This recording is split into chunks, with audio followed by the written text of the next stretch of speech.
North Imenti and Kwanjenga in Embakasi resulted in voter suppression. The allegation of voter suppression due to postponement of these elections is not a question of hypothesis. It's a question of fact. It's a question of numbers. What I have done is we have gone through the numbers to give you a comparative data on whether the same is true.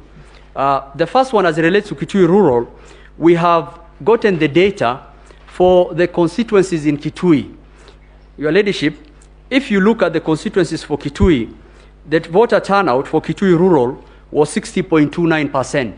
So for us to actually make a comparative data and analysis to actually see whether there's been voter suppression, we look at the constituencies nearby and see the data we are getting from the constituencies nearby, whether the inference can be made by this court that there has been voter suppression. The voter turnout for Kitui Rural is 60.29%. I have highlighted in yellow in your screens.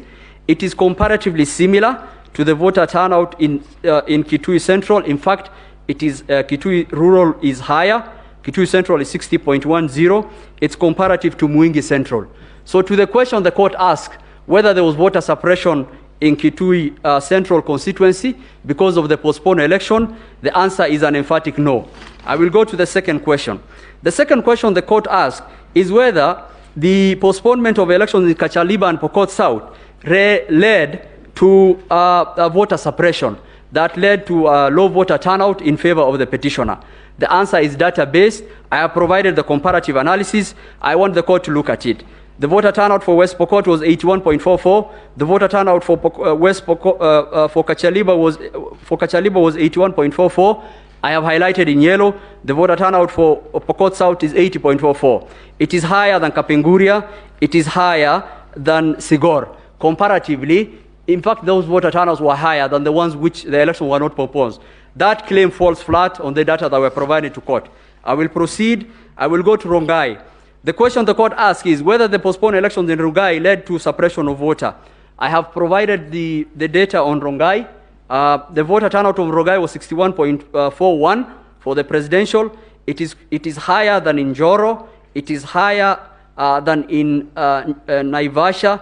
And it's comparatively similar to the other similar constituencies. To the allegation that there was voter suppression in those places because of the election that was postponed, that allegation is untrue, falls flat on the data we have provided. To the other question, whether the postponed elections in the MCA ward for Nyaki West led to voter suppression, the voter turnout for Nyaki West was 64.32. If you look at North Imenti, it was even lower. It's comparatively similar to the other we have provided. To that allegation, that falls flat on the data and the comparative data we have provided. To the allegation that the MCA ward in Kwanjenga, that there was voter suppression because of that, the MCA ward in Kwanjenga, the voter turnout was 46.32, comparatively similar to Embakasi South, which is 49.62, comparatively similar to Imara Daima and also in Pipeline. To that allegation, when you look at the comparative data, it's not a matter of hypothesis, it is not borne out by the data. To the allegation that the postponed elections in Kakamega led to voter suppression in terms of the petitioner's votes being undercast, the allegation falls flat on the comparative data. We have provided the data for Vihiga, which is similar. Bungoma was a bit higher, but Vihiga is the same. So comparatively, when you look at those data points, that allegation falls flat. To the allegation that in Mombasa, there was a voter suppression because of the election that was run, I want to point out, even in 2017, the general voter turnout in Mombasa is generally very low. That data is available. It's always lower than the other constituencies. But comparatively, it is almost something that is comparable. To those, so I have answered. So to the question that the court put out on the comparative data, the answer is there was no voter suppression in those places. Senior Counsel Kamau Karori has already explained on the reasons why those elections was not held. There was nothing premeditated about those elections, not holding those elections. Reasons have been given in the affidavits of the chairman Wafula Chebukati and Marjan Hussein Marjan.